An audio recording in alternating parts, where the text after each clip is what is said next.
Where are all the fish at? I haven't got a single bite all day. Huh? Wow, Bear. I guess you barely saved any for me. Okay, can you roll the thing? Can you play the intro? When I was a kid, I used to sit in the den and watch my uncle play the Black Bass on NES. And I used to think that was like the coolest game. Like you're catching a fish in a game. Like I don't know why, that concept just blew my mind. Probably because I was a toddler and my brain was developmentally the size of a walnut. But regardless, I was mesmerized and I thought my uncle was like the coolest dude that ever lived. Now he has a walking stick and he kind of looks like Master Roshi, which is still pretty cool. As I grew up, I kind of started looking at fishing games the same way I would sports game, whereas I would much rather go outside and do the sport than play the game of the sport. You know, like instead of NBA games, I would much rather go outside and play basketball. That's not to say that I like sports, I just really don't like sports games. They're not for me. One thing that I do find funny about fishing in video games is how often it comes up in different video games. You have it in everything from life sims to MMORPGs to regular RPGs to farming sims. It's in just about every genre of game. In some of the games that feature fishing, it's not the main focus of the game, but it sure does take up a lot of it. Think of Animal Crossing, for instance.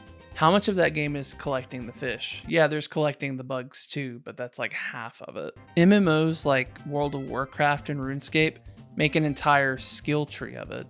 And there's eventually a payoff for leveling that skill up. A lot of in-game food items can be fish, like lobster in RuneScape.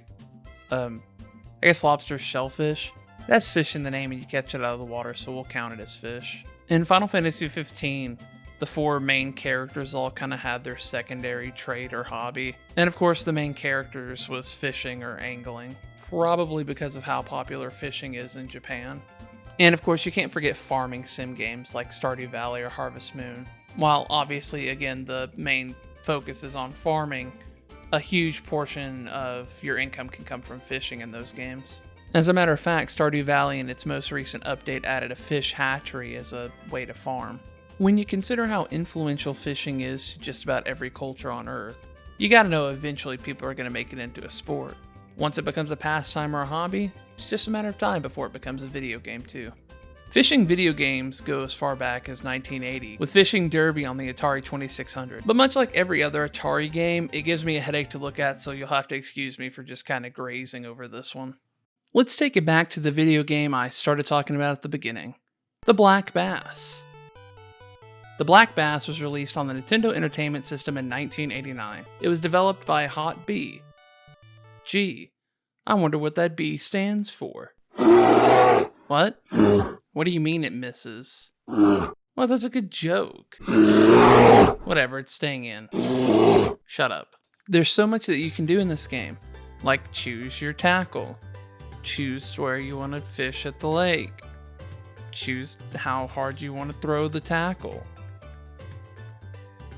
Okay, so yeah, the game's really bare bones, but I mean, it's on the Nintendo Entertainment System. What do you expect? Oh, hey, look, there he is. There's the Black Bass. He's so famous. Hi, little guy. Hi, little guy. Little man. I will say, though, the music on this game is absolutely jumping. This track is off the chain.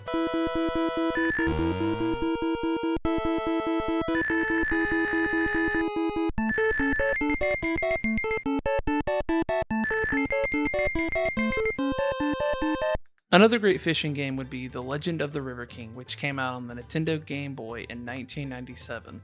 Now, I didn't play this one when it came out. I ended up getting it on the Virtual Console on the 2DS, and I really enjoyed it. It's an RPG that focuses on fishing, but that's not really all that it has to offer. It has two game modes. One game mode that does focus on fishing, but also has an RPG mechanic for animals that attack you on the riverbanks. And the second mode, which is called Raise Mode. It's more like a Tamagotchi-esque thing. You get a fish as a virtual pet, you have to clean its tank and feed it and keep it happy, and then after some time it evolves into a different species of fish. It's kind of neat when you consider how awful it is to own an actual fish tank, which are basically just glorified furniture with obligations. The only thing I really didn't like about this one was how tedious it was to slog through all the menu commands. To do the most mundane things usually take about 50 button clicks. And if you're playing this, you're probably playing it to fish and not read a Jane Austen novel.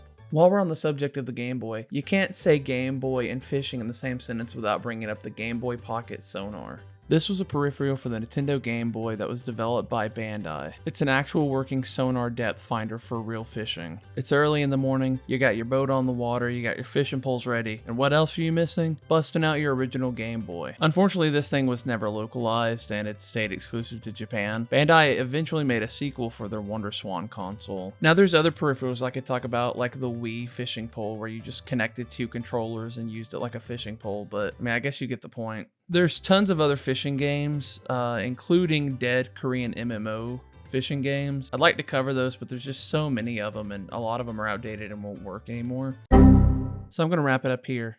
Let me know in the comments if there's any fishing games that you liked. Also, I have a Facebook now, and that will be down in the description. I don't know what I'm going to do with it yet, but maybe I'll use it for exclusive content. Who knows? Anyway, see you next time.